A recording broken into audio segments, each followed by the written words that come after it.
prepare for splendor. And what a bender. To podcast topics at almost random. To unite all listeners within our fandom. To exalt the virtues of class and trash.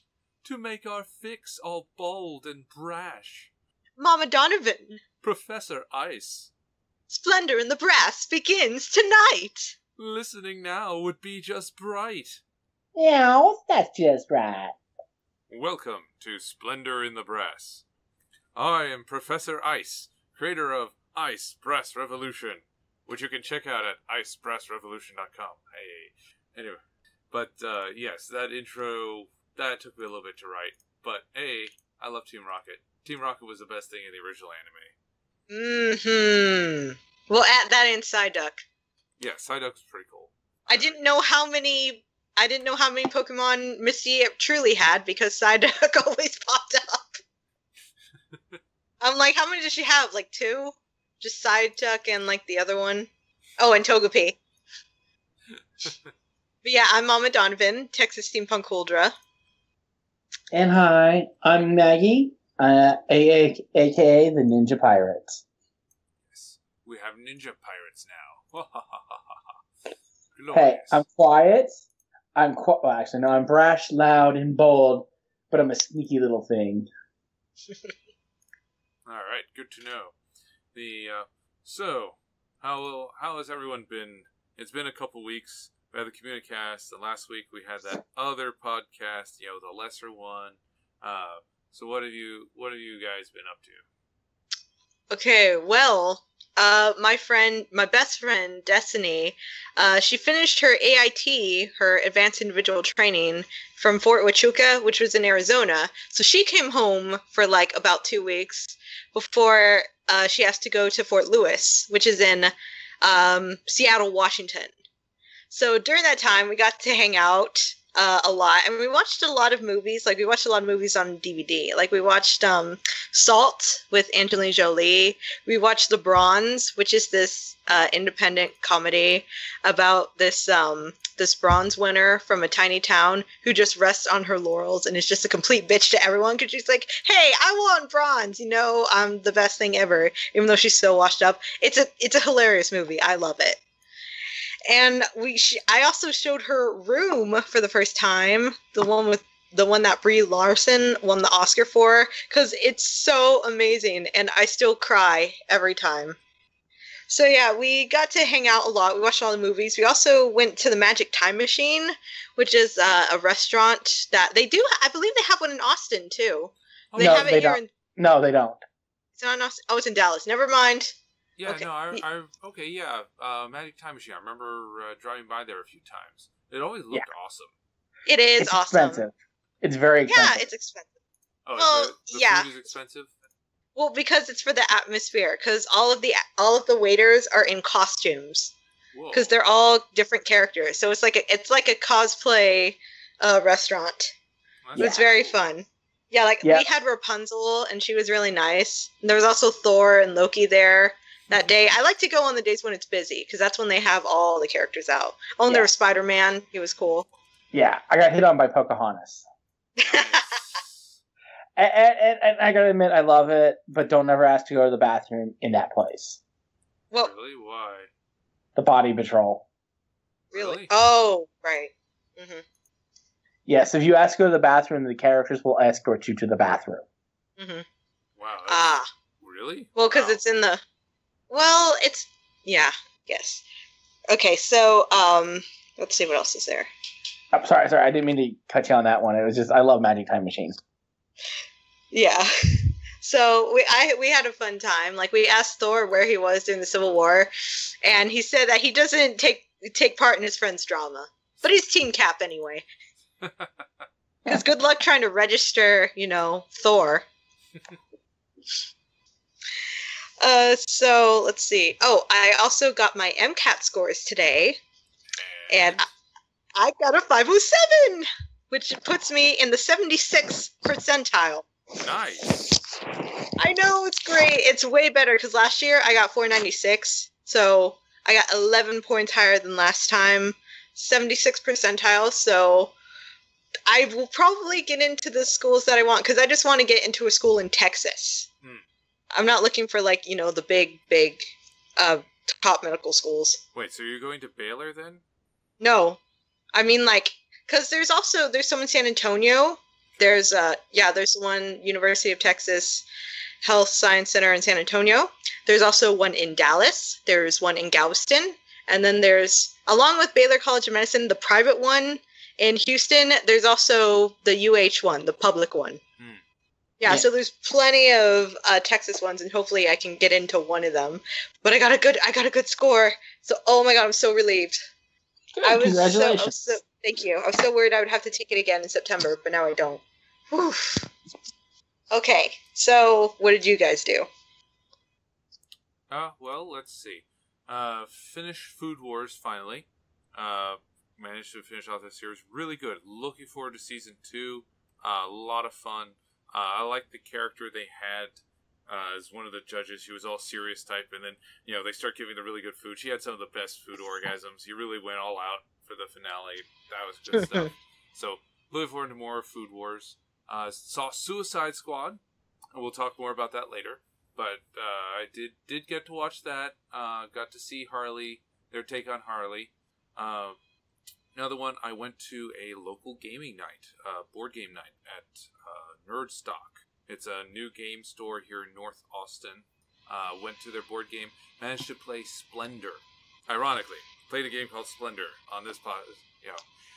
It's a lot of fun. It starts out simple, where you just have you have a trading system of coins to acquire cards. The cards give you victory points. You acquire X number of victory points to win. But it gets really tricky. There's actually a lot of different strategies to it very quickly, because you only have 5 of each coin. So if you grab all of the coins, your opponent can't get any more of those coins. So you essentially shut them out of getting any of that color. And that actually happened. The person I was playing with, she actually took all the red ones. So the only way I could get red was to acquire the cards that generate red for me automatically. So that slowed me down a lot and allowed her to just acquire a bunch of other stuff really fast. I was like, I can't get any of the red coins. So that was a lot of fun. I recommend, if you really love board games, check out Splendor. Nerdstock too, they have an open box policy, where if they don't have it in the gaming library, you yank it off the shelf, open it up, try it. If you like it, buy it. If you don't, they add it to their game library on the spot. Which is a really awesome way to do it. Lastly, went to Anime Overload this last weekend. We'll talk more about it later, but I do want to relate a funny story involving Anime Overload and Pokemon Go. So, Saturday night, after 11 p.m., a Gyarados spawned at the convention. So the entire con practically shut down, because you had the owner, programming director, several of the other directors, the security guys, the volunteers, and most of the attendees suddenly going out of the hotel and walking around screaming, "Here, Gyarados! Where are you, Gyarados?" And so basically the entire convention went Gyarados hunting when this thing spawned. It was amazing, and I managed to meet some new people doing it, and then unfortunately it unspawned. No one caught it. It despawned. It was very Actually, I know someone who did. Oh, someone did? Yeah, it was on the elevators. It was by the elevators. Oh, man. And we were all looking outside. No wonder we didn't catch it. It was inside all along. Dang.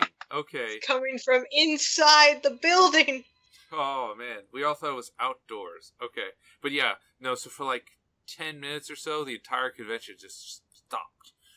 The other cool event during closing ceremonies, a Kabuto spawned. And Kabutos are very rare. Those are hard to get. So everyone at closing ceremonies, pulls out their phone and is throwing Pokeballs at the Kabuto, catching them. It was really cool. So that was neat. I got to see how Pokemon Go affects a major con. And that was kind of neat, because they had a Pokestop right there in Anime Overload. And that was neat. Got to recharge on stuff. So that was my weekend. Had a good weekend. All right. I guess it's my turn to go. Mm-hmm. So, what I've been doing is, I've been photographing cons lately. I now have a Facebook page thanks to the help from the professor. We set it up yesterday, and I've started posting my pictures there. It's on Facebook as Maggie McMuffins.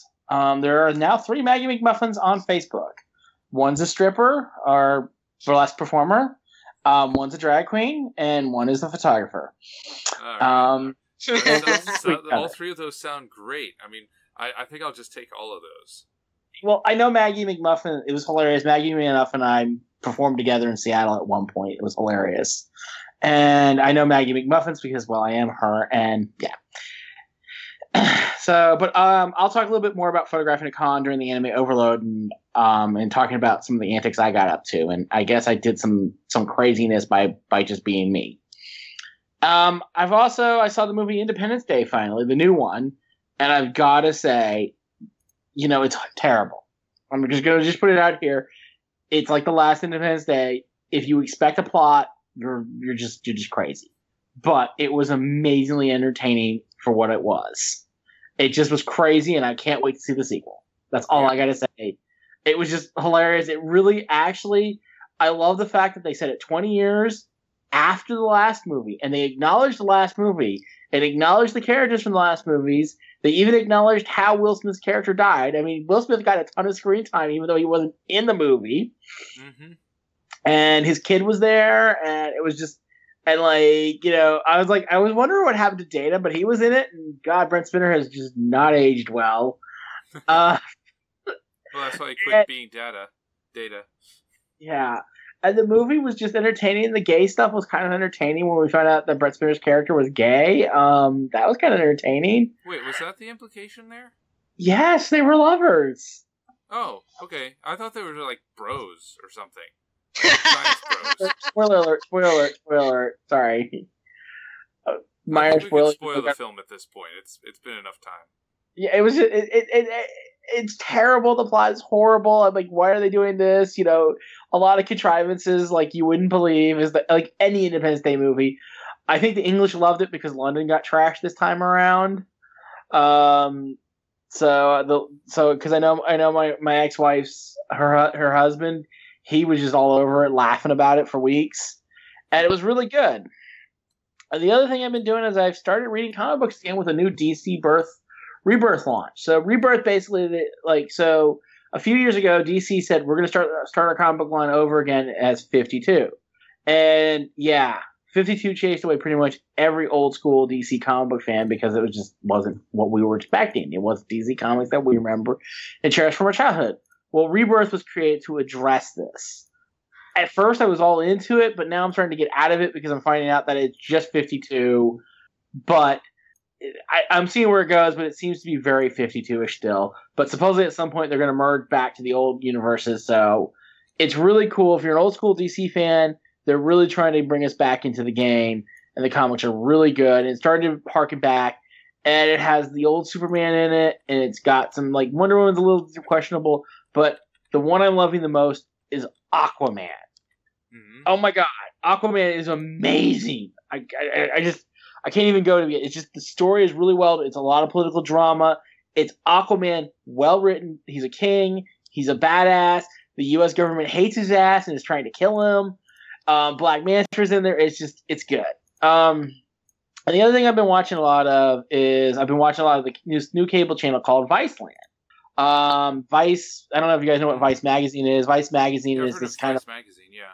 It's kind of an alternative magazine that came out in Canada, I believe, and it does a lot of like cool articles. It always had crazy stuff that I like to watch. And they got a TV show on HBO a while ago, and now they've actually come out as a full blown cable channel. And it's just basically crazy, kind of millennial, like Gen X-y kind of documentaries that are just cool, crazy. Like they have Chris Wong from Fresh Off the Boat. He does Huang's World, which is him running around the world eating and doing political commentary. They have the guy from The Wire, the black guy from The Wire that robbed from people. He runs around talking about crime in going to different black markets and stuff. It has a cyber warfare one. They talk about all the different hacking stuff. It's just really entertaining, actually. It's a good cable channel.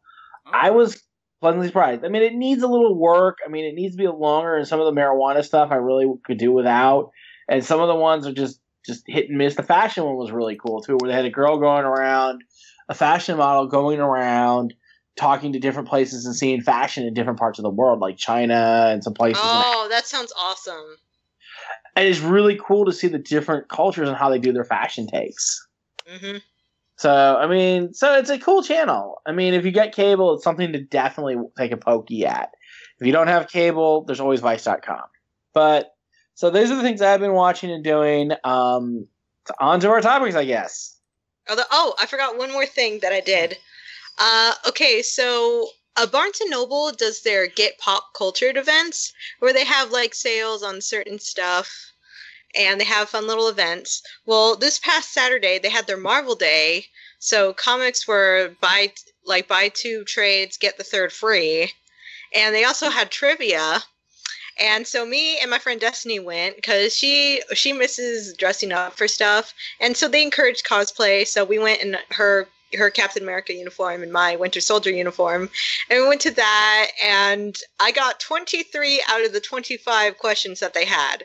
The only one I missed was like, what is the superhero name of Mark Spencer, who's Nocturnal. I'm like, I don't know who this is. And it was Moon Knight. And I don't know a lot about Moon Knight. I've heard it before, but I haven't, explored it. Yeah, Moon Knight. Yes, the Batman of the Marvel Universe. That's what I've heard. So I'm like, well, that sounds fun, but still haven't heard that much about him. And then the other one was like, who is known as the hero with no fear? And I'm kicking myself for missing that one, because I was like, gee, a lot of the heroes have no fear. That could be anybody.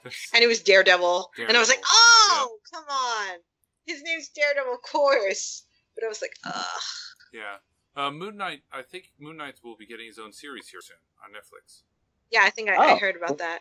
Yeah. Yeah, he's part of the Defenders. Yeah. Oh, that's why. Okay, yeah. He's a mercenary who now he's gone through a lot of incarnations, so I don't know which one they're going to do. Yeah. The one I'm most familiar with is the Undying one, who is part of the Egyptian mythos and stuff. Yeah. He gets inhabited by a god or something like that. Yeah. I'm more familiar with the one in the 80s where he was a mercenary who comes back to the city and fights crime. Okay. I hope they bring back Darkhawk at some point. It'd be nice to see Darkhawk. That's an interesting choice. Yeah. Well, he's an undersung hero. He partners with Moon Knight, I think, on occasion. Yeah. He would also fit in well with the Defenders. Well, I'd like to see Valkyrie of the Defenders come back, and I'd love to see if they can do Hulk in the Defenders. And that's going to be a tall order, though, because Hulk is big screen.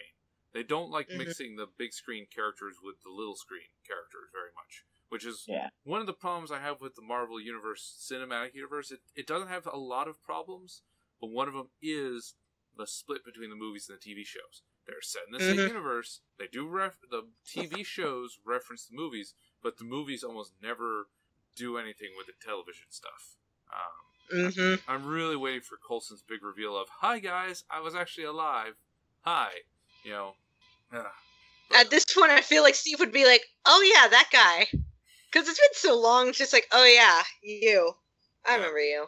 Well, that's the thing, because I saw Avengers. Like the Avengers movie before I saw anything else. So I didn't see all the leading up with Coulson being that guy who pops up like, "Hi, I'm in S.H.I.E.L.D." And so when he dies, I was just like, okay. So who was that guy? And everyone's just like sad face. It was Phil. His name was Phil.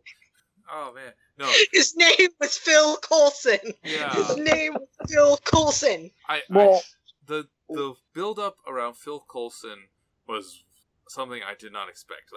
I thought he was going to be a throwaway character, and then Whedon does that. Whedon does what Whedon does best. He kills the guy who got your heartstrings, and you don't even know he has your heartstrings until he's dead.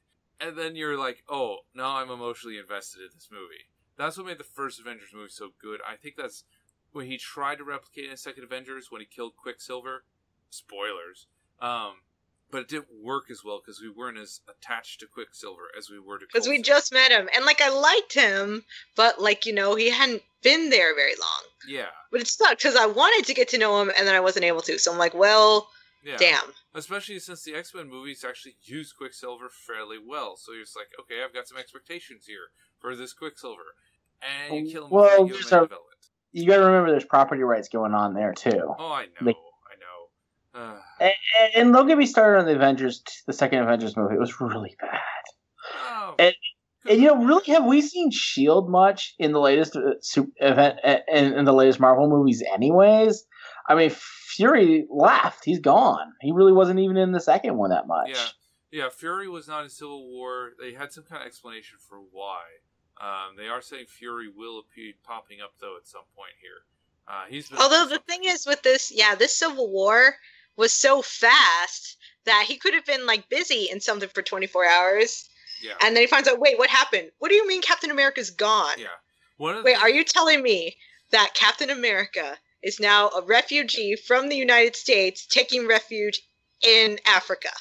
Yeah. It's like, well, yeah, pretty much. Because it's Wakanda. Yeah. So how hard is Nick Fury going to smack Tony Stark across the face?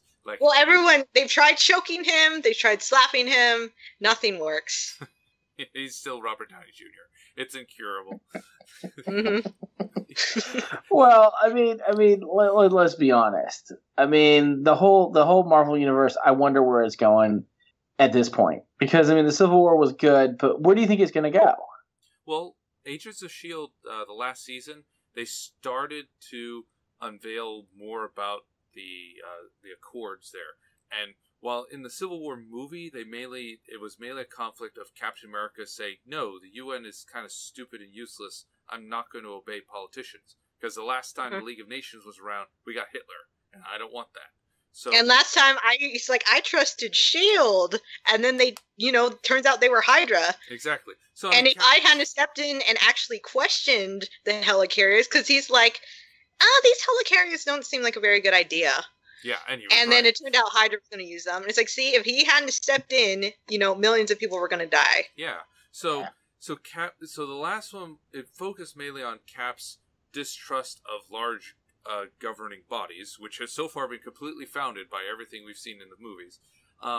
So S.H.I.E.L.D., though, is focusing on the other half of the Accords, which is superhero registration, which was in the comic book the main thing. The comic book drew more about, the ties between superhero registration and mutant registration, which Magneto always loves to point out, hey, back when I was a kid, we had to get numbers on our arms because we were Jews.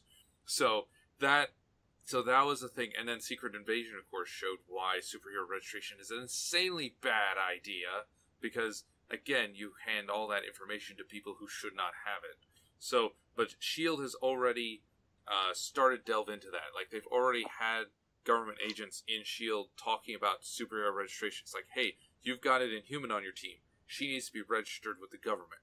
So they're already treating Inhumans in the Marvel Universe behind the scenes as having to register, as having to sign up, as having to make themselves known and be processed. And you have countries like Russia who are starting to put them in special camps, training camps, where they can be weaponized. So you're probably going to have more of that domestic issue where they basically are combining superhero and mutant registration into one for the Marvel Universe. You're probably going to see that pop up. And that's going to be, because it's going to be real interesting when Black Bolt comes. My God, that's what I'm waiting for. I'm waiting for the king and the queen to be like, it's like, oh, my people, it shouldn't be this way for you. Just come live in our kingdom. I think we're going to see, maybe, I don't know if the cinematic universe is going to get too deep into it, but I think the TV one will. I think we're going to see Inhumans get more and more persecuted. I think they're going to do the Muties Go Home with the Inhumans. Because they're already headed that way. Like, even Coulson and his team don't really trust Inhumans. Yeah. Even when they show up, it's like, oh no, it's not that it's like, we're just a little bit scared. It's especially, Gemma and her British voice. It's like, oh, we're just kind of scared of your abilities. Yeah. But I also wonder how it's going to affect, like, Luke Cage, Jessica Jones, Daredevil. How it's going to affect these guys, too. We might start bleeding into the Netflix series as well, which will, I think, be a lot of fun to see if they do that. Morbius, I know it's, and Ghost Rider is going to be in S.H.I.E.L.D. They've already, yes. Ghost Rider in S.H.I.E.L.D. will finally tie S.H.I.E.L.D. into the Defenders, which will be good. And hopefully get more Deathlock Deathlock was... he was cool. I liked their Deathlock. Yeah. Yeah. But that's probably going to direction, and then I think after Infinity War, you're probably going to see that be a focus in the cinematic universe, where you have that tension, especially when Black Bolt comes down and says, "You're treating my people like crap." What the hell? Well, it doesn't say that. Yeah, no, because then everyone would be dead. Although he actually might say that, in which case a lot of people are going to die. I could, yeah, that's going to be interesting. Well, Medusa's going to say it, like he's going to give Medusa a face, and then Medusa says, "Yeah, Black Bolt isn't happy." Yeah. But I think Infinity Wars is going to be the next big one. But I think that's going to be more driven through the Guardians of the Galaxy too. And I found out last weekend that Living Ego is evidently going to be in Guardians of the Galaxy too, which is like, for me, is like, how are you bringing that planet? And how is he going to be? Oh, spoiler alerts! Someone's father. Yeah. Well, oh God. The answer is Kurt Russell. Kurt Russell has been cast as Ego, the Living Planet, or at least his avatar. Mm-hmm. So that'll be fun. I love Kurt Russell. You know, I hope they have a lot of references. Is it going to be like in Futurama with the Snur or something? The big purple planet that was literally in love with everyone on the planet. Yivo. I actually you know what's funny? I just saw that episode of Futurama. I'm finally catching up, because I've seen 1 through 5 of Futurama. I'm finally getting to 6, and I'm working my way through the movies here. So yeah, I just saw the Yivo one. Yeah. They're probably going to Yivo it. Yeah, basically. Oh God, Kurt Russell loves everybody. Love the Kurt Russell tentacles. And then proposes, and everyone in the world has to agree to say yes. Oh God, how bad is Star-Lord? Can you see Chris Pratt having to keep Kurt Russell away from, my mind just blanked on her name. Gamora. Gamora. There we go. I kept thinking. It's not Sodom. Yeah, it's Gamora. Hey, it's like, Dad, no, knock it off. Here, not yours, hands off. So, like I said, it's going to be interesting because Thanos is going to be the big villain, and that ties into your Inhumans because Thanos is, guess what, an Inhuman. Well, they said no. They recently announced that there will be no Infinity Stones in Guardians of the Galaxy 2. Apparently, Thanos is not going to be the main biggie in the second Guardians movie. The fuck? No. Then where are they? Because, okay, we already have 4. Okay, I think I'm expecting Doctor Strange to deal with them, but it's not going to be the Reality Stone, because the Reality Stone is what they had in Thor 2. Right. We've already got reality. Aether, power, space, and mind have been dealt with. The 2 that we don't know are time and, what was it? Soul. There we go, the Soul Gem. Time and Soul, yeah. Time and Soul are the 2 left. Strange could tie into the Soul Gem, because the Soul Gem is a source of a lot of, spiritual power.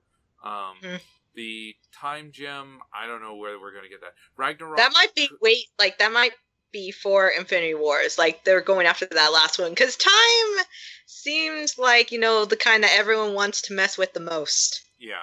Because going back in time. Yeah, that'd be interesting. That reminds me. Just a little note. Back to, because I was talking about how I got some comics I went to the event, because I got 23 out of those 25 questions. I got this little Carnage toy. It's not the Pops, it's like this Mooney world where you kind of make it yourself. So I got Scarlet Spider. So that's really cute. So now that's on display with my other toys. Yay. But as for comics, I got the Scarlet Witch solo series, or at least the first book, because I like Scarlet Witch. I want to see her comics because I like her powers. I also got the first volume of Jessica Jones of the original Alias comics, and I also got the Spider-Woman comic, the one where she's pregnant and like 8 months pregnant at the start, and that was a really fun series. I like to get the junior novelizations of the Marvel movies, or at least like to go through them. So I got the ones for Captain America Winter Soldier and the Civil War one, because I like to see how you tie these big political conflicts and very emotional material. How do you translate that into a book for kids, like elementary school kids? So I got those. Okay, so back to what you were saying about, the Infinity Gems, how we will probably get Soul in Doctor Strange. Yeah. That seems useful. Yeah, they'll probably save one for the Infinity War, yeah. And, that's the other bit of news. Turns out they are, the Avengers 3 will be Avengers the Infinity War. Avengers 4 is going to have its own title, not yet revealed. Apparently there's spoilers in the title for it, so they are refusing to release that. They will still be a twofer. They will still be back-to-back, but the fourth Avengers film is going to be standalone, not Infinity War Part 2, as originally planned. So it's like Avengers, Cap dies. That's why they can't release the title. Yeah, something like that. All right, that's cool. Yay. Yay. So how's your Pokemon? So, okay, what's going on with you guys in Pokemon Go? Well, let's see. I'm level 14. Been level 14 for a bit. My play frequency has decreased lately. But I did get quite a few new Pokemon at Anime Overload. I got a Kabuto, which is awesome. I also picked up, I hatched another Geodude the other day. Let's see. I'm trying to think who else knew. Squirtle. I finally caught a Squirtle. So now I have all three of the starters at last. Yes. And sadly, my Agumon is the weakest of the three, sadly. I need to go to Auditorium Shores, and I need to get a whole bunch of Charmanders, feed them to Agumon, and make Agumon Digivolve. And that's clearly what needs to happen. Yeah. Well, for me, I'm level 21 now. I'm about 5,000 short to be level 22. It takes 75,000 XP to get to 22. Jeez. It's taking me forever. I mean, and I'm really mad because they took my workplace. We had a Pokestop right next to where I work, so I could just Pokestop all day at work. Right. And fill up. And I'm always like, I have over 100 Pokeballs. I have probably about 50 of the Ultras, and I have about almost 100 of the Megas. Well, I can't do that anymore because they took away all the Pokestops at my workplace and the friggin' gym. What? They just vanished. Yeah. They did. That's the first I've heard about them deleting Pokestops and gyms. Yeah, I logged in. I was logging in the app, and I was playing with the Pokestop, and it wouldn't respond. I logged in, logged back out, and it was gone. Oof, that's rough. Ow! Why would they do that? That's really weird. Yeah, I mean, I'm hoping I'm going to check tomorrow to see if it's back. It might have been a glitch or something, because you know how this game is. It's kind of glitchy at times. Yeah. But supposedly they've been quietly taking out Pokestops. Oh, that sucks really hard. I feel bad. I should check on my local Pokestops where I work. I haven't logged in on them in a bit. I think I'm in single digits on Pokeballs these days. I haven't been using Pokestops much. Yeah. Speaking of which, another big drain is the frickin' difficulty level. It's stay in the ball. Stay in the ball, you low-level Pidgey. What the heck are you doing? Don't get out of the ball. Stay in the ball. Jeez. You know what's weird? The high-level stuff I'm catching them with ease, and the low-level crap's driving me up the creek. Yeah. They're saying that it could be a programming error and not intended, which I would believe. But apparently what was it? Oh yeah, I just lost my thought. Oh, and don't get me started on this whole new. So the footprints thing was great when it first started, and then it got busted. Right. And then they did away with it, and then they banned all the trackers by shutting down. Basically, they shut down all the trackers because you remember I had a tracker running for a while. And Pokevision and other stuff. Yeah. They just stopped those dead, and gave a bunch of malarkey why they stopped them.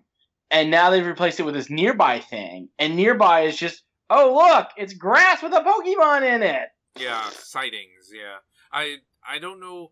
I mean, I'm hoping that it's just they're putting something there as a placeholder. And, I would guess that eventually the quantity of grass will imply the distance. That's not a bad visual cue. Certainly better than footsteps. Apparently, they've also modified the range and stuff. So the sightings... Sightings only picks up Pokemon who are much, much closer to you now. And it refreshes faster than nearby did. So, those are two improvements. That's good. I like that. You won't see things as far away, so you're not going to be teased by things. That's nice.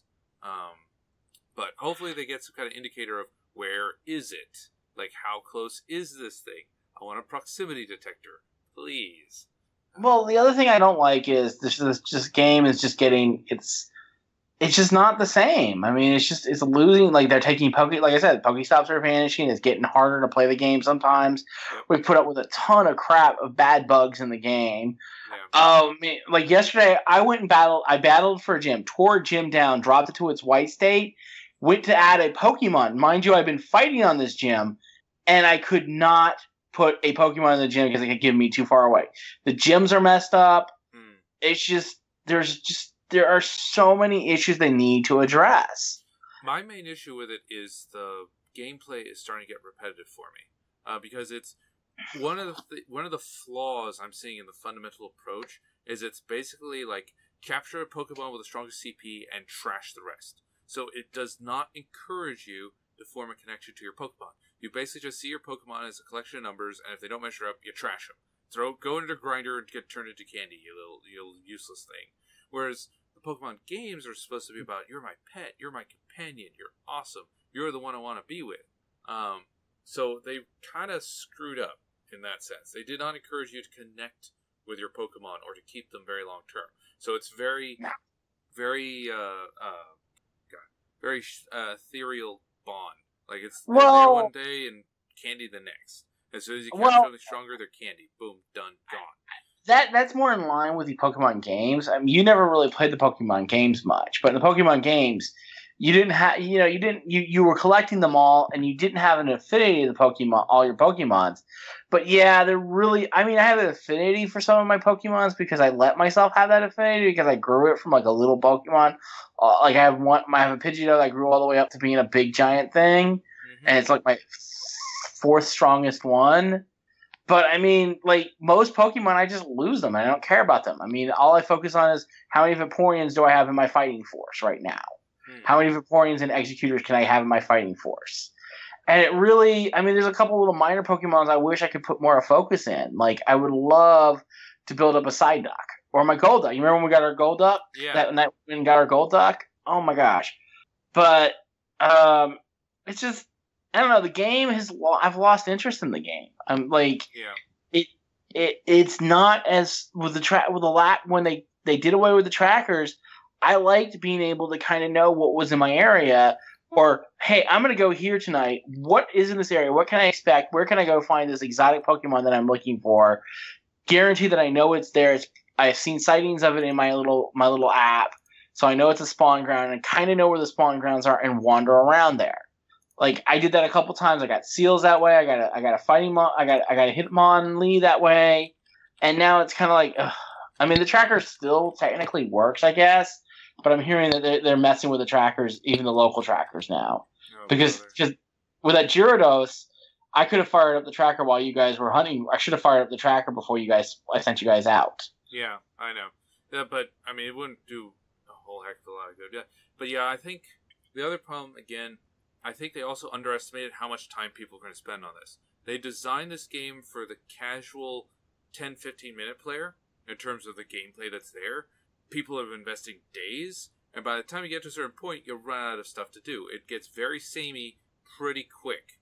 Which is fine for casual. It's not good for people who want to spend hours on this. I don't think they expected. I think they screwed up how people were going to interface with this game, and I don't think they properly planned for it. Like, I would love, and maybe I will, I'd love to have a panel breaking down the good and bad game design decisions that went into this game and like picking it apart, because they've made some very high profile mistakes apart from the tracker, but at the same time they also did make some good decisions too. So I would love to like break that down from a game design perspective.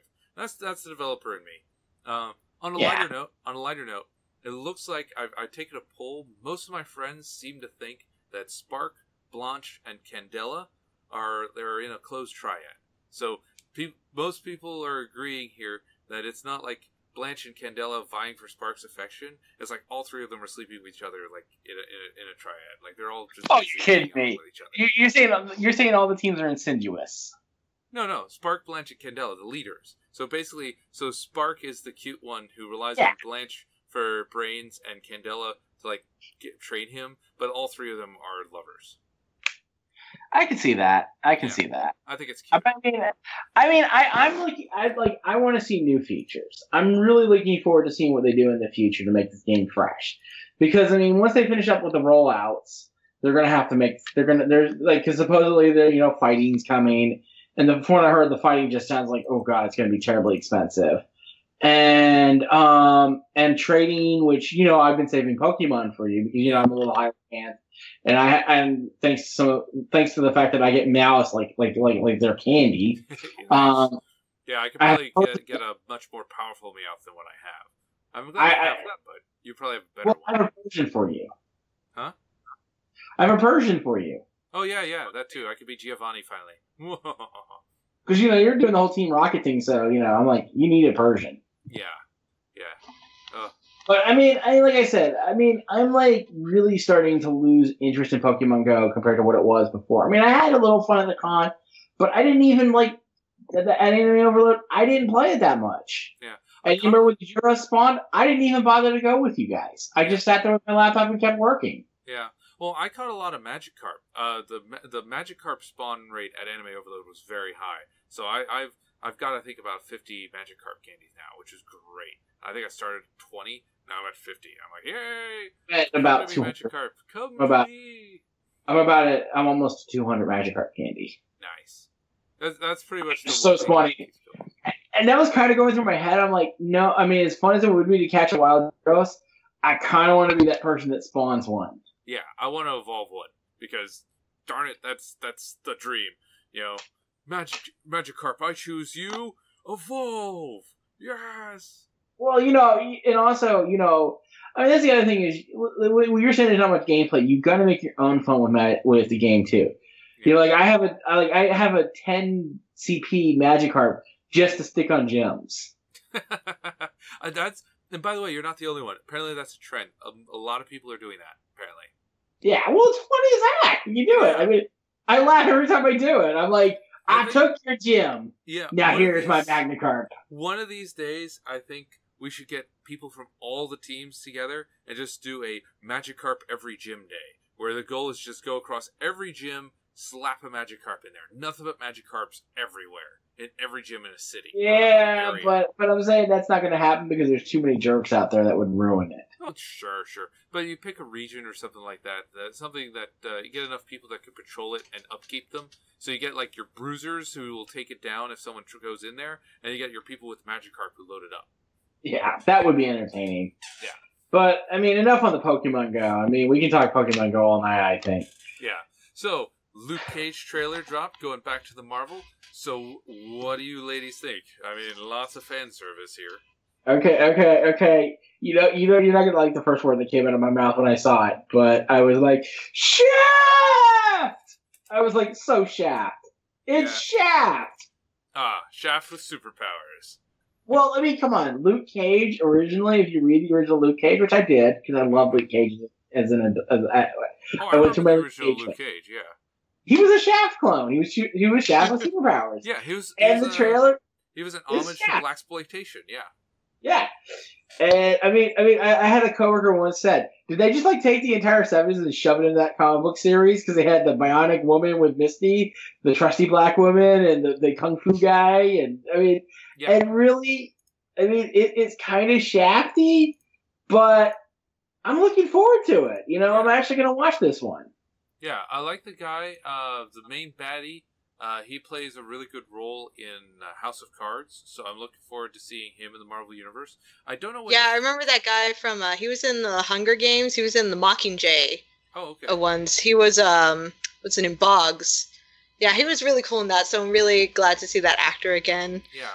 Well, who's he playing, though? Like, who are they putting up against Luke Cage? I mean, he looks to be a mob boss, but, like, who? They've already used Wilson Fisk.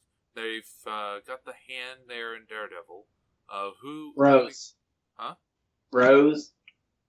Isn't Rose supposed to be Fisk's son? Yes. Wait, they're using. Oh wait, the Rose.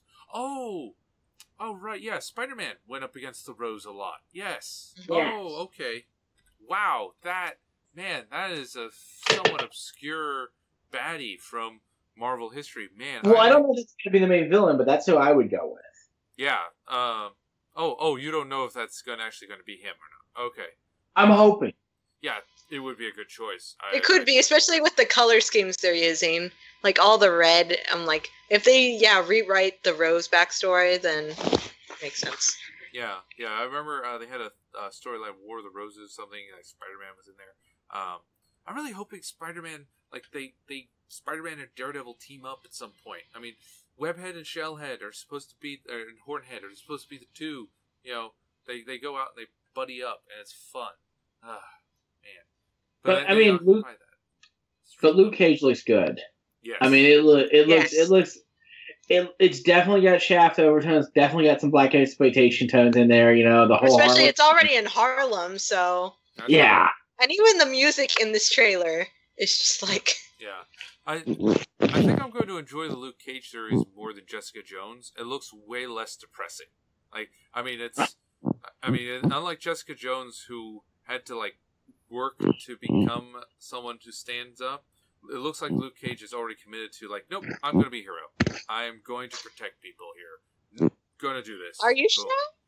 I do love. It seemed like I just want to be left alone, and then that guy's like, really? Really, but I love how he's going to, but like he's like, just leave me alone.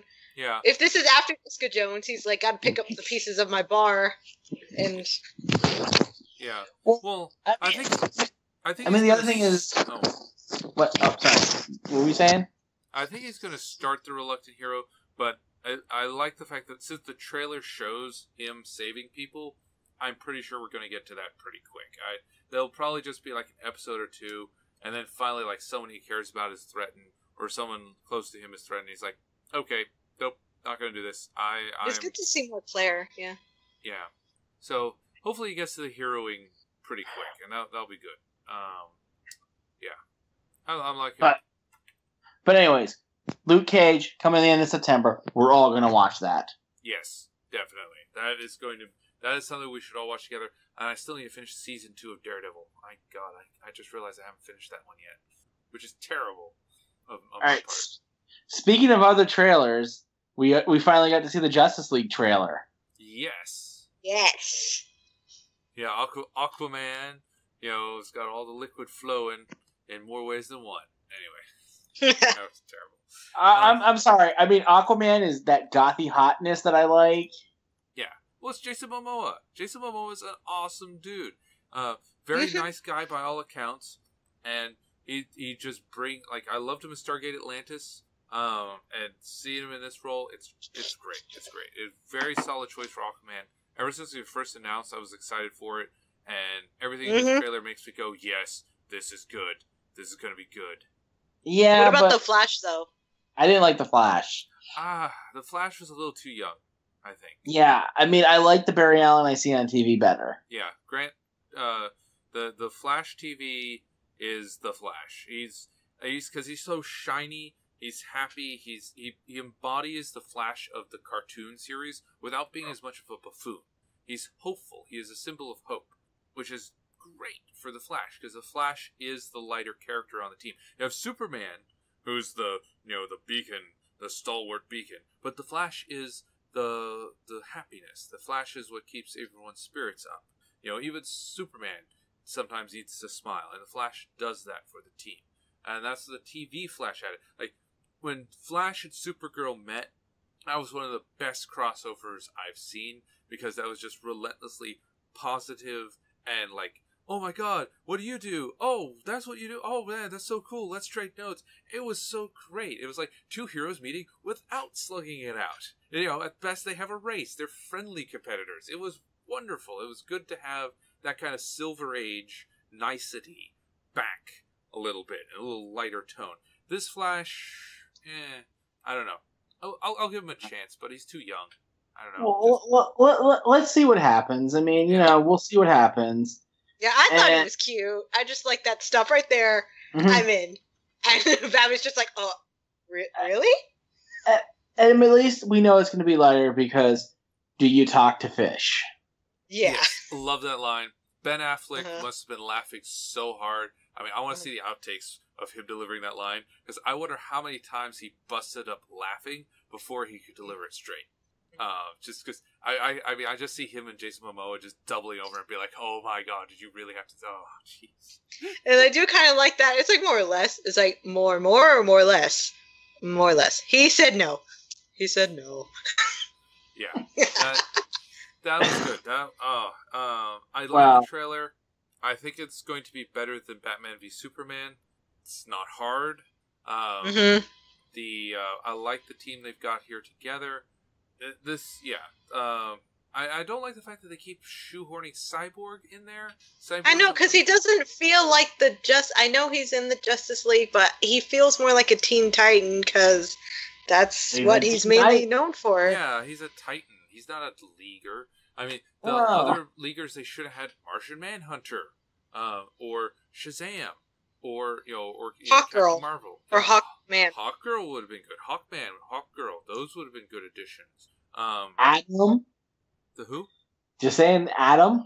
The Atom. The Atom. He's cool. Or better yet, let's go with Black Vulcan.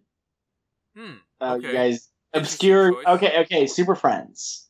Yeah. Oh, you got those Wonder Twins. Yes. The Wonder Twins. The one that one guy Twins. turns into water. Yeah. Oh man. All right. But speaking of bad DC movies, let's talk about the train wreck that was Suicide Squad. Oh boy, yay! All right. Should we include spoilers or spoiler free? Spoiler free. Spoiler free. I still want to see it. Yeah, it's true. Yeah, Mama Donovan hasn't seen it, and it's only been out for less than a week, so we shouldn't spoil. Let's see. I will say. Let's see. The anti-spoiler. There's entirely too little death in this movie. There is death, though. There is death, but not nearly enough. If you've seen, I'll put it this way, my overall impression, if you've seen Assault on Arkham, that is a better film by far than Suicide Squad. Assault on Arkham and Suicide Squad done properly, and this, not so much. Clear case of executive meddling, bad editing. I mean, the editing is sloppy in several places, and I don't normally notice that. There are some good things. There are some good things. Let me go through the positives on this one. Yes. Harley Quinn, amazing. Yes. Margot, I'm so glad they're getting her own movie. She just did her right. I mean, putting bits and everything. Yeah. I was just like, I wish they gave her more substance than the 10-second lines that she gave her. Yeah. But she had the accent, she had the presence. When she was on the screen, you were drawn to her. She had the charisma for the character. Will Smith did a good job as Deadshot. Yes. I've been on record as saying that I was highly skeptical of Will Smith's inclusion. I liked the Arrow Deadshot a lot. Will Smith was good. I can part of them for not using the Arrow Deadshot. His Deadshot is pretty good. They had some good story there. He delivered it well. It was good. Yeah, Will Smith, finally did something better than an F-grade performance for once. He's been in a rut for a while. Yeah, he was actually good. I like the Batman appearances. Spoiler. Yes. Yeah. Well, everyone knows that he's in there. I mean, I know that he was in it. It was in the trailer that he just shows up, and I was like, "Oh, is it Batman? There was a nice Ben Affleck, or is it? No, it's Ben Affleck. It is Ben Affleck. Okay, great. And it was a nice touch. It was. I mean, I'm not going to get into detail on it, but it was a nice touch. Okay, cool. But I liked the person that played Amanda Waller. I think she did a really good job. Yes. I just don't like the way she was written. Some of that stuff I disagree with. Some of what the plot did to Amanda Waller was not good. They undermined Waller's strength, which is a bad idea because Waller in the comics is known as the Wall. She is the one human who makes, among others, Lex Luthor, Batman, Superman, and I think she's even made maybe a parademon or two back off because she is the Wall. You don't mess with her. She is the strongest female character in the DC universe in terms of personality. If she had force, if she was in Gurren Lagann, she could take on Kamina. That's how strong her force of will is. And I mean, the actress has the presence. I like the actress. The story does not do enough with her. They, I don't know. Because I mean, she kept the Suicide Squad in line by just her force of will. I mean, you do not mess with Waller. And I mean, people mess with Waller, and then they find out, yeah, there's a reason you don't mess with the Wall. Yeah.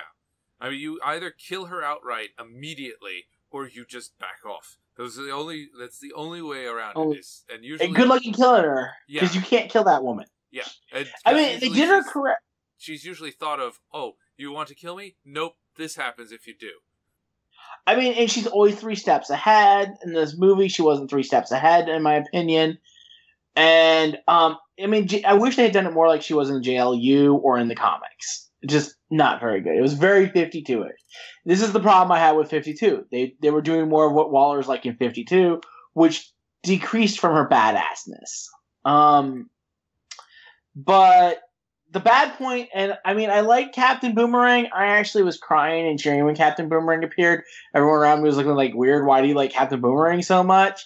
But they really did not use him correctly at all. That was the big complaint I had was, really, Flag was okay. He really did do a good job as Flag, but they didn't use the characters correctly. And Katana, throwaway. What the heck was she even in there for? She was total throwaway. Yeah. Nothing. Her story didn't work. Nothing worked with her. She was just like, and I mean, I would have rather seen Bronze Tiger, to be honest with you. I was glad they put Katana, but Bronze Tiger for me would have harkened back. And I really did not like the I wish Enchantress had not been the villain. Yes, I agree. The other bad, Katana, Boomerang, unfortunately, and Croc were kind of throwaways. But yeah, no, the choice of villain was bad. One thing they should have done, and they did do, is they should have had Enchantress with the team, had the team go out on a small mission first, so we get to see, like, here they are trying to work together, kind of screwing it up. Maybe one of them dies or something, like a couple of them die, just to reiterate the fact that any of these guys could die. Any of them could die, people. So, send a mission, and then Enchantress goes off, then the main plot starts, because now it's, oh, hey, one of our own just betrayed us. Oh, hey, it sucked before, but okay, now this world-ending catastrophe, now we gotta pull together. That would have really reinforced the whole, like, teamwork building, because this is their first mission. We only see them in one mission in the movie, and that's the main one, and that really just doesn't work. It's an ensemble cast without the ensemble. I'm waiting for the director's cut to come out, because the director's cut is probably going to be a lot better. Yes.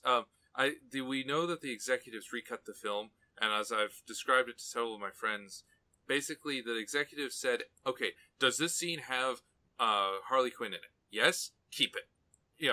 Good. The executives cut the film for money, and that money is named Harley Quinn. Harley Quinn was the most bankable character they had in this film, because they have tons of merch of her out there. They know, but don't forget the Joker. Well, yeah, and Joker too. But apparently they cut a lot of Joker scenes out, I was told. That's one of the things. The director apparently shot a lot of more Joker than was in the film. They favored Harley over the Joker, because Harley sells, and Harley sells to women. And so they wanted women to show up so they make more money off of women, as well as because they know they're going to get the male fans. They want the female crowd too. I mean, look at Hot Topic. Harley. So they kept all her stuff in there, favored her, but it came at the expense. They cut out a lot of backstory, I think, of Boomerang, Katana, and Croc. I think they all probably had scenes or had little things that ended up cut. And so they felt useless. Well, I mean, they Slipknot. I mean, I wanted more about him too. Yeah, we totally just throwaway character. Yeah. Totally throwaway character. I mean, minor spoiler. I guess you'll find out something about Slipknot in the movie. Okay, one thing I think you and I can agree though is the Joker, Jared Leto as the Joker, was terrible. Yeah, no, it's he tried.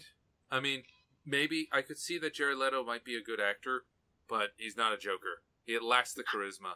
Like, when he's trying to be scary, he just comes up as, you're stupid, I'll just punch you in the face and make you go away. Bye. Like, and the Joker really... You're not terrified of him. He wasn't evil. I mean, the Joker, the one thing about the Joker is, the Joker's crazy. He'll kill his own henchmen. Yeah. He had henchmen that lasted through the entire movie. I'm like, that's not the Joker. He kills his henchmen. Yeah. Well, okay, to be fair, not every version of the Joker kills his own henchmen. It depends which iteration you're going for. I didn't like the design. I did not like the way they made him look. too modern, too thuggish. I like the clown prince of crime. I like him with sophistication. So it wasn't Mr. J, it was Violent J. Yeah, a bit. Now that said, one thing the movie did right. This pains me to say this. This movie has my favorite iteration of the Harley Joker romance in any media to date. I disagree. I completely was upset. Okay. I really got mad about that because I do not want that relationship turned into what that movie made it. Okay. Because the Joker is an abusive, evil man to Harley, and that relationship, Okay, hold on. Before we get going, all right, let me make my case here, and then you can pick it apart. So, as Batman fans know, in the original, Harley is from the animated series. So the animated series, comic book, the new animated series, and the video games, they always portray, Harley and Joker are sort of in love, or rather, Harley loves the Joker, but the Joker doesn't necessarily love Harley. The Joker is basically using Harley as a pet, and when he's bored, he smacks her around. The cartoon and the comics really emphasize him as a domestic abuser of Harley. Like, he is using her. Like, he doesn't actually love her at all. So it's a one-sided thing where she is an abuse victim. Was the take on the cartoon. Although it was a kind of a later development cartoon in some degree. It got worse over time in the cartoon. And then in the comic books, they just basically made that the baseline of that. One of my problems with that is I've never liked the idea of the Joker as a domestic abuser. He's crazy. He kills people. And stuff. He's a serial killer. However, if you look at the core of his character from the 70s and even early bits of the 80s, the 60s, 70s, 80s, as the Clown Prince, he considers himself a man of class. He has he doesn't just take a knife and stab somebody. That's not funny. He will spray them with a Joker venom because it's funny to die with laughing. That's funny to him. That amuses him. He likes ironic death. He likes clever death. He doesn't do the mundane.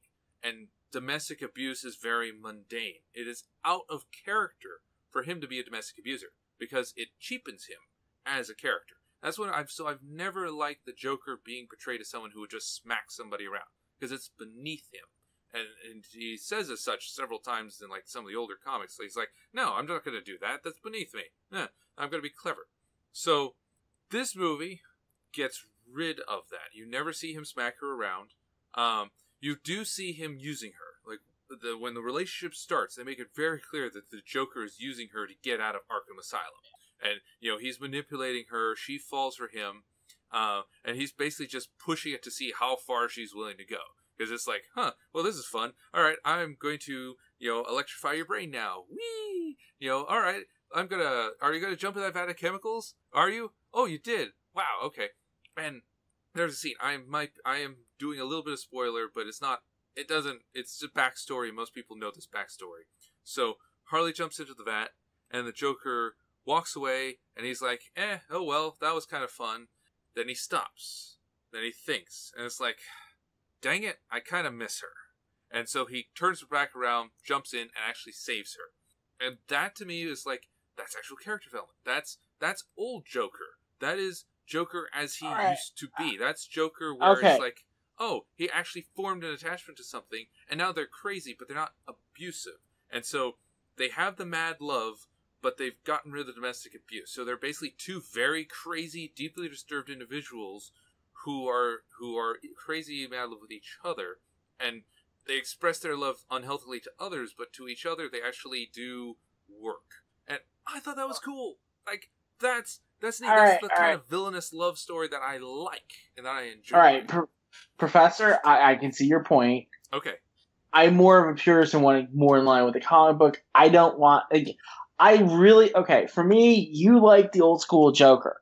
Yes. I really like when the Joker went from being kind of that old school to like, oh my god, this guy's crazy.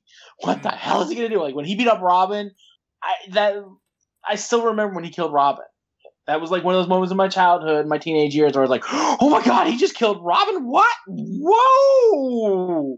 The Joker really, to me, as a crazy, just I do like the fact you're right. I like the fact that he just didn't just shoot Batman. The joke was, why, Batman and him are rivals. It's not funny. I just, because I don't I know why they made it more romantic so they could sell more Harley crap, really, to be honest with you. Mm-hmm. Period. But I don't know. I mean, but I did like, the one thing I did like was there was an homage to the comic book when Harley and Joker met. They left that in. If you look for it, there is an Easter egg that reproduces the cover to the first appearance of Harley Quinn in the DC universe. Oh, I caught that. I thought that was amazing. It's like, yes, they left it in. And what's cool too, they also did, in the comic book, they established that Harley Quinn has many, many, many outfits. Like, she actually even has a line saying, people who only wear one costume are weird. So, that's how they explain all her different appearances. It's like, she has worn all of those costumes at one point. She just switches it up. And I'm fine with that, because it makes sense for Harley. Mm-hmm. If you watch when she's going through her stuff, you see some of them appear. Oh yeah, I know, and that was great. I like that. That was really cool. They did that well. The writers and the editors left enough stuff in Harley that I didn't feel cheated by this Harley character, and because they acknowledged her past outfit, her current outfit didn't feel quite so out of line. And it was like, they're not trying to erase the past. They're not trying to erase what she was. They are just saying, hey, here's how she is right now, because this is what she feels like wearing. That makes sense. I'm fine with this. Well, the other thing I liked, what I was going to say about Harley, was I liked the fact that they acknowledged her weapons. She had the mallet, and she had some of her traditional, the baseball bat. But also, I love when she was breaking the thing. It was, it was in the trailer. But if you look in the window, look what was in the window. I may have missed it. There's a Watchmen logo in the window. Seriously? Yes. So Watchmen is fiction in the DC movie universe then. But here's the whole thing. That ties in with the current Rebirth line, which acknowledges Rebirth is basically saying that the 52 universe, which this movie is based on, is possibly a creation of the Watchmen movie. Really? So I'm like, whoa, this could actually be tying in with the comic books. It's subtle, but it's something going on in the comic books right now. They're basically, spoiler alert, Rebirth is basically 52 universe. Turns out to be Dr. Midnight created it from the Watch. Dr. Manhattan. Manhattan created it. Oh, that's really interesting. Actually, so they're actually integrating Watchmen finally into the proper DC universe. Yes. But how does it fit one of the big things, the fact that Vietnam is a state in the Watchmen universe? Because Dr. Manhattan helped us win the Vietnam War, so we made Vietnam a state. Well, and he also solved the energy crisis. Alternate universe. Yeah. Multiverse. Okay. That's why. Multiverse. But what I'm saying is this movie could possibly have a Watchmen tie-in to it. Which, given that Zack Snyder directed Watchmen, it's also referenced that way, too. Mm-hmm. And I like Zack Snyder's Watchmen. I know a lot of people trash it. I enjoyed it. No, it was terrible. I love it. Terrible. It should never have been made. Okay. I mean, I know people don't like the fact he changed the ending. However, from a movie standpoint, I understood why he did that. Well, I understand. Well, one thing is, I will probably be cosplaying Silk Spectre. You saw my hair this weekend. Oh. Bring it up. Oh, yes. Let's talk about anime overload. Yes. I did my hair up in that 40s style Silk Spectre, and I've got the outfit kind of put together already. I just need to get the yellow top kind of made. Like the mom or the daughter? The mom. Oh, yes. Okay, so are you going to have someone cosplay as the comedian? No. John, you could. No, what? I don't look anything like the comedian. What? You got the bad beard. Well, I'm going to be shaving the beard off for San Japan, actually. Oh. I'm doing a paired cosplay of Kiyoya and Velma. Okay. Velma joins the Orin Host Club. You know who could do it? Our buddy, the guy that runs around with the sash, that plays Ace Brass with us. Oh, yeah. JD. Yeah, he could. JD could do it. Yeah, he could be the comedian. I could see that. Yeah. I could One totally time, see it. yeah, I saw a comedian. Yeah, I saw a comedian at RealmsCon a couple of years ago, and the thing is, I was in my Winter Soldier cosplay, and I'm like, "Oh, nice comedian cosplay," and he's like, "Thanks." For a minute there, I thought you were a female comedian. I'm like, "Yeah, I totally see how from the blink, like if you're just passing in the distance, I could totally see how those two could get mixed up because of the metal plating on the arm." Yeah. The if I were going to be a Watchmen character, it would be probably Night Owl because that fits. Or I would go Rorschach because Rorschach is awesome. I could see you more doing Rorschach. Yeah. Oh, I could do Rorschach in a heartbeat. But I mean, I don't look like him. But yeah, I've seen some amazing Rorschachs though. Like they get people who actually have the reactive cloth, where every time they exhale, it changes the face. It's so cool. Like I don't know how they do it, but it's so cool. LEDs. I could write the software. I could write the software for you using LEDs. Interesting. But yeah, no, Anime Overload was a lot of fun, and you got to take a lot of photos. Yes. Anything you would like to plug photo-wise? Yes. So yeah. So Anime Overload, interesting con. It's kind of.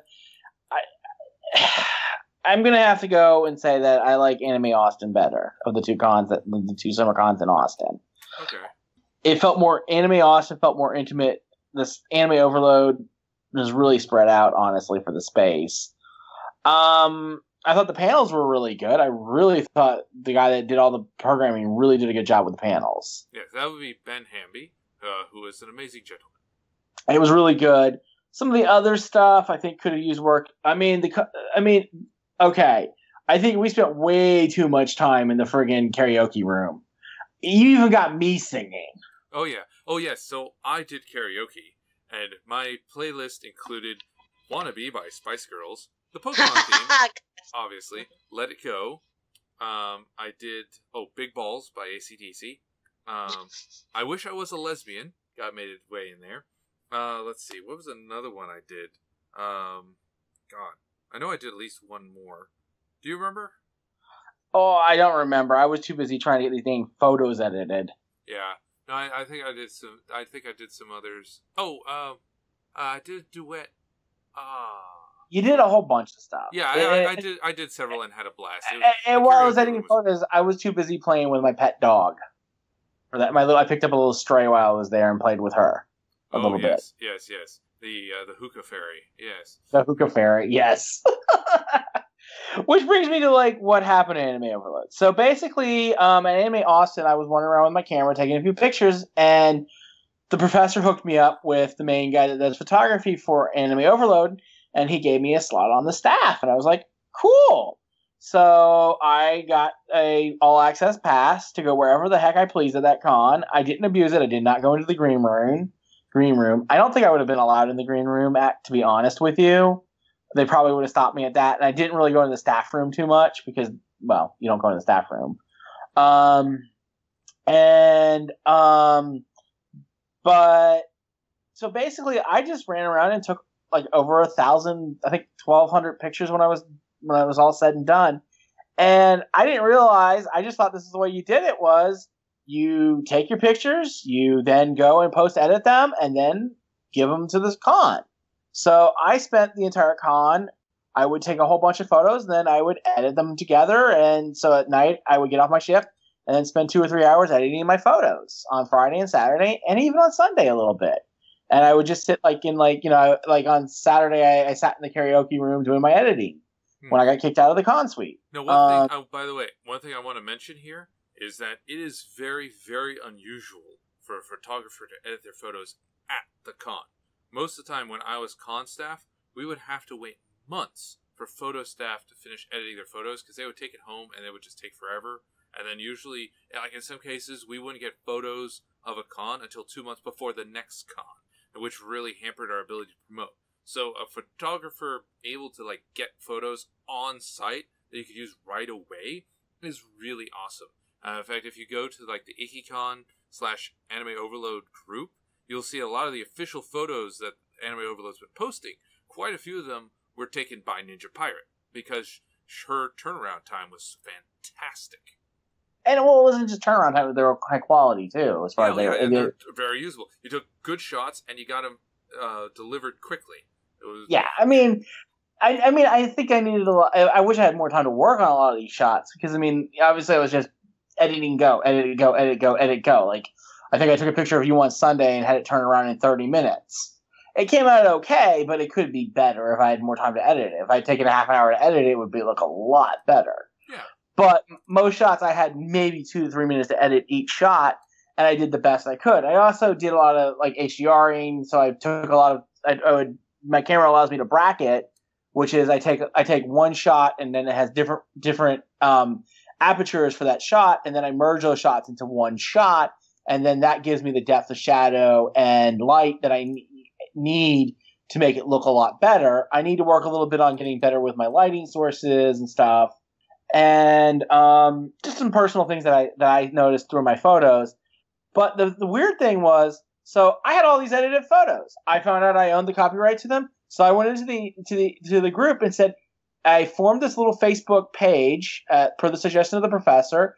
It's Maggie McMuffins, as I said earlier. Please visit if you want to see my photos. And then I went into the anime to the IkiCon page and I said, hey, if you want to see your photos, if you know I took a photo of you, here they all are. And I just posted all like about 300 photos, 320, 340 photos on that page. Just dump them all. And, at first people started looking at it, but then it just went crazy. People were looking at it, were tagging their friends. Like people were like, hey, you're in this photo, you're in this photo. People were like, oh, cool. Yeah. Because people, they knew I was running around. Someone made the joke, are you everywhere in this dang con? Because I was popping up everywhere in that area because I was running around our con the entire time. And also the other thing is lighting is really tricky in that con. So there's only a few areas where I really could work my magic. Because the lighting in a lot of it was really bad. It was really hard to work with some of the non-natural lights out there. Yeah. Well, the Holiday Inn Midtown, where Anime Austin is also pretty bad for lighting. A lot of hotels are bad for photography lighting. That's why I got to bring. I'm working on getting better lighting sources for awesome. for San Japan. Yes, and also for future cons. That's something that I'm really looking forward to. Tori, do you plan to, what costumes are you bringing to San Japan? Oh, okay. Well, here's the thing. I finally actually got back to work on my Padme Amidala costume, the picnic one from Attack of the Clones.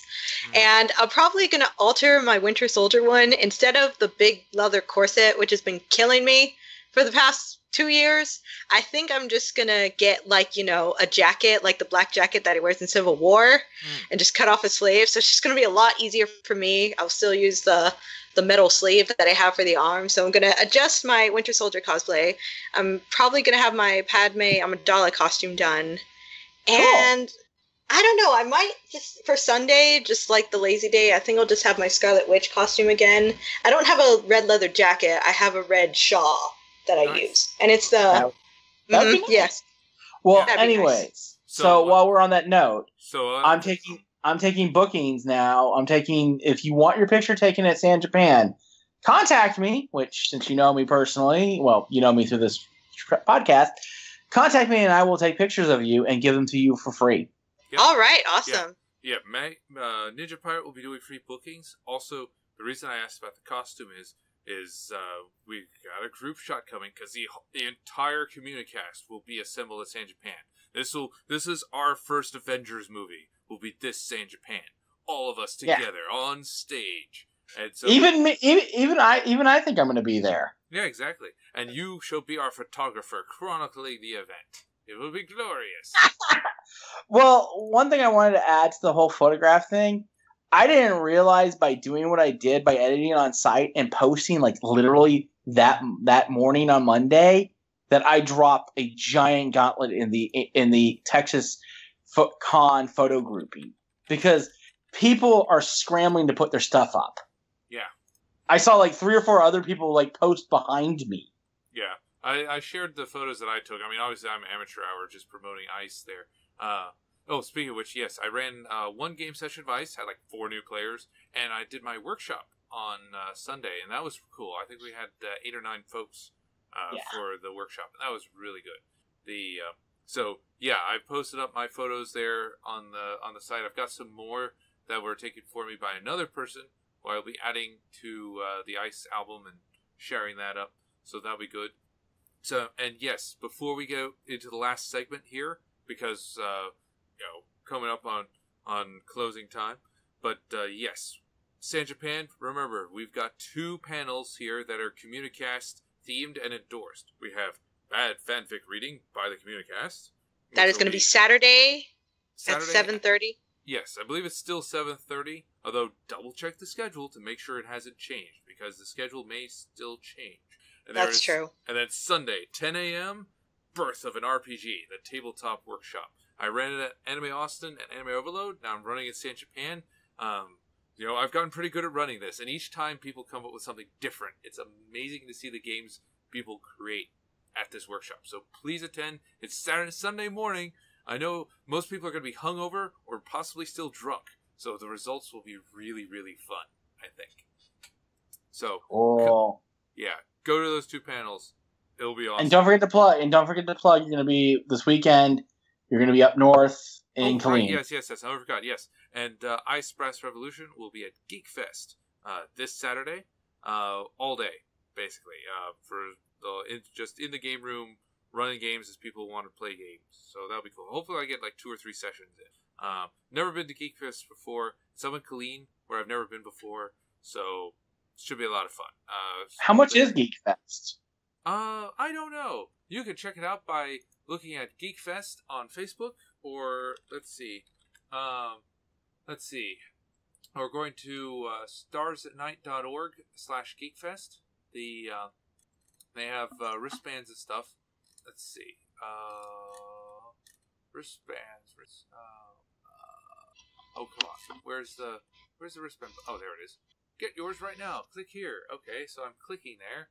And the cost for a wristband to GeekFest is $20 for 3 days, $10 for 1 day. Wow, that's really cheap. That's awesome. That is very cheap.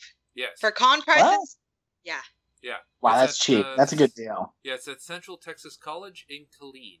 I was personally invited by one of the guys running it because I met him through HavenCon. So it was like, hey, can you run this game here? I'm like, sure. Why not? Well, I as much as I want to go to Geek Fest, I've got roller derby that weekend. I got to be in San Antonio at 6:30. No problem. Totally understand. Yeah, myself and my companion will be going. So that'll be good. What a deal. Yes. So, yes, go Geek Fest in the San Japan. Woo. All right, now it's time for Will You Press the Button? All right. The first one. Basically, it's about Vincent van Gogh.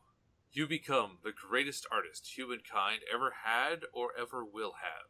Your work will inspire and influence every subsequent generation of humanity. But only after you die. No one in your lifetime will recognize your genius. Let's see. It's about enjoying it with the time you have or your legacy.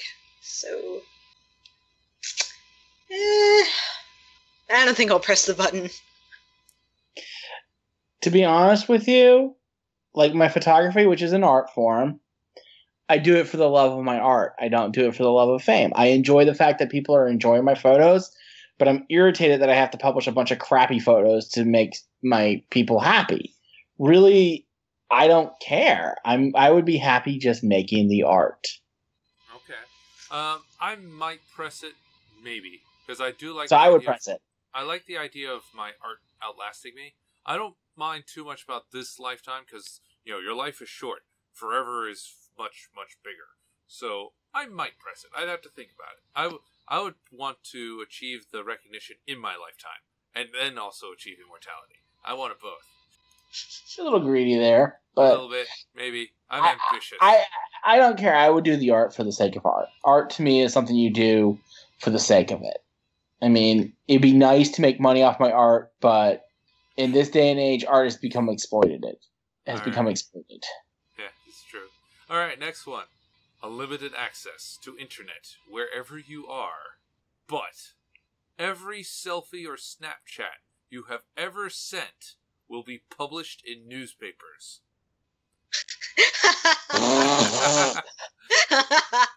Oh, man. Seeing as I... Wait, ever taken or sent? Like, did it have to be the ones you sent? Ever sent. So it doesn't say taken, it just says sent. Well, I don't have Snapchat, so that's pretty easy. Yeah, same here.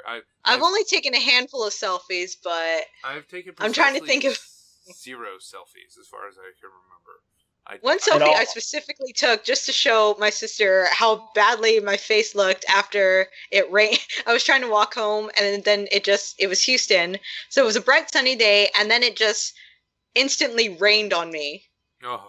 And I come home and I take a picture, show my sister. It's like, look what happened to me. I looked like, like crying beauty queen, like my mascara was running down my cheeks. I'm like, look at how ridiculous this looks. So that means everyone's going to see that selfie. As far as my ones that are that are just benign. So, but I might as well, hey, internet. So yeah, the internet gets all 12 of my selfies. The internet, I mean, all my selfies are publicly on the internet as is, so easy press. Yeah, that's same here. I've taken 0 selfies, and while I have a Snapchat, I only send text messages or pictures of objects through it. I don't actually take photos of myself on Snapchat. I'm kind of boring like that. Alright, next. Let us see.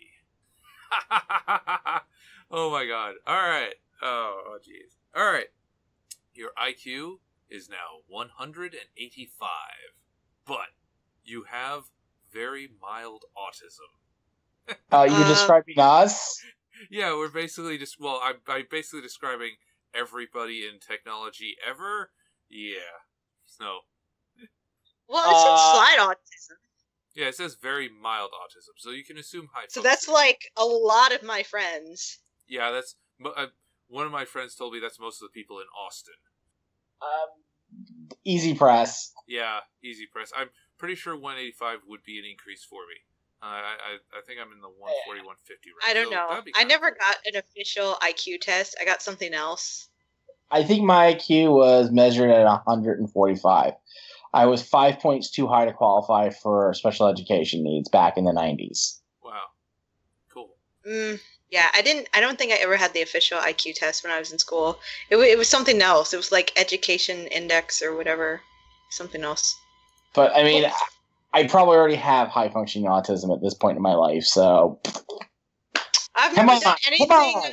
Yeah, I've never done anything worth being diagnosed. Yeah. But... Just don't start wearing trilbies. Just stay away from the trilbies and you'll be fine. No trilbies. Yeah. But give us a press the button that we actually might have a dilemma about here, because I do have a dilemma here, because I'd be smarter, because I know I'm not 180 something, but I'm still pretty high. But I'd lose what's keeping me from being diagnosed with autism. Because no, there's nothing wrong with autism, but it does make. Well, I'm an adult now. What does it mean now? The real thing is when you're a child and you're diagnosed with autism. Well, I'm glad they're actually helping autism now, because they're helping people socialize better. Yeah. Mm-hmm. I mean, because, once you get the social skills, autistic people can develop all the skills necessary to survive. If it includes getting the necessary skills to survive and training that you're necessary, then there's no downsides to it. Mm-hmm. But I don't think I can press it, because I have trouble connecting with people as is. If my social skills level drop to a level that alerts psychologists, that's bad. So, yeah, no for me. Okay. All right. We got another one here. You can use the Force, but only if nobody is watching. Yeah! Yes, I would totally do that. What's the point? I can't choke someone? No, the stipulation. Well, if they're not watching, if they're in the other room, or they don't see you. But I want to be like Vader. I want to be like Vader. Lightning bolts coming through my hands and choking your ass. Yeah, that wouldn't work here. However, remember, the stipulation here is nobody is watching. That could come back to bite you on the butt, because we are being watched a lot. There's lots of cameras. There's lots of online monitoring. There's lots of little peeky-boos on the webcams and stuff. So you're being watched more than you think. So you pretty much you would not be able to use the Force in public, because at any given park or public location or building, someone's watching. But does this mean that when I'm home alone because my parents are still at work and my sister's at school, I can get a water from the fridge without having to leave the couch? Then deal. Yes. Okay. Yeah. So you'd be able to use it. I can find the remote. Yeah, it's a severe handicap, is what I'm pointing out. It's not as like you'd have to be alone in a forest, so actually good for survival. But even then, satellites might count. In which case, indoors by yourself might be the only way, with no webcams looking at you. No, I'm sorry. If I can't choke you, I can't do the whole Vader choke thing. It's not worth it. Yeah. Oh, but you also have to feel your loved ones die, because they don't have to be force sensitive for you to feel it. Yeah.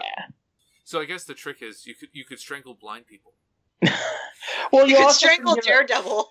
You wouldn't get a lightsaber. No lightsabers. Oh.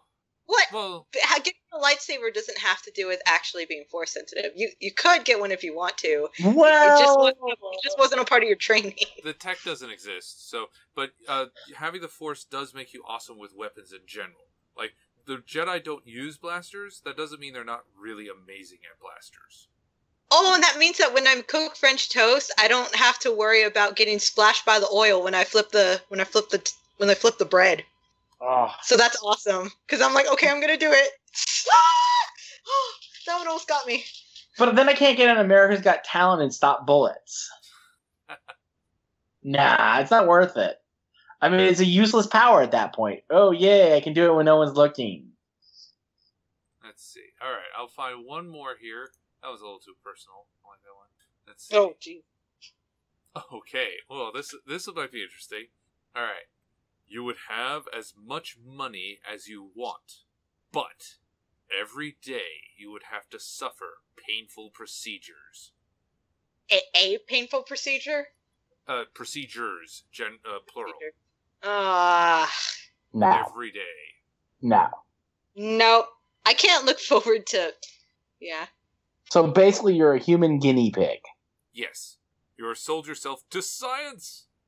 Gee, why would you not press the button? So, Professor, this sounds totally up your alley. Well, no, I wouldn't want to be the one suffering the procedures. I'd be the one wanting to do the procedures. That's the trick. Okay, how bad is the procedure? Okay, it has to be very painful. It doesn't specify, so yeah, you could generally assume it just says painful. So whatever your pain tolerance is, assume that you don't like it. Darn, because I'm like, look, if I just have to get a small injection every day of something, I don't mind needles. I don't mind 4 needles. One time I got 4 shots in one day, and it was no problem. I also don't mind getting my blood drawn. Let's see. Yeah, but the thing for me, because of my predilections of what I engage in, I have a pain tolerance that's off the charts. Right. So this would hurt tremendously. Because it actually has to hurt where I actually don't like it. Oof, that's like a 10 on the pain scale. Yeah, that's like a 9 or a 10. Suffer. Like you have to not enjoy it. Yeah. Yeah. So yeah, I'm not gonna do that.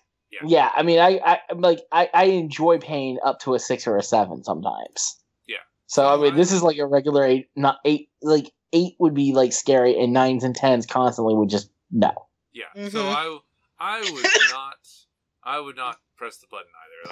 My pain tolerance, I am not set to receive pain in any way, shape, or form. I do not enjoy pain, so I'll earn money some other way. I'll earn money by being the guy who does the procedures. There we go. Won't be unlimited money, but it'll be fun.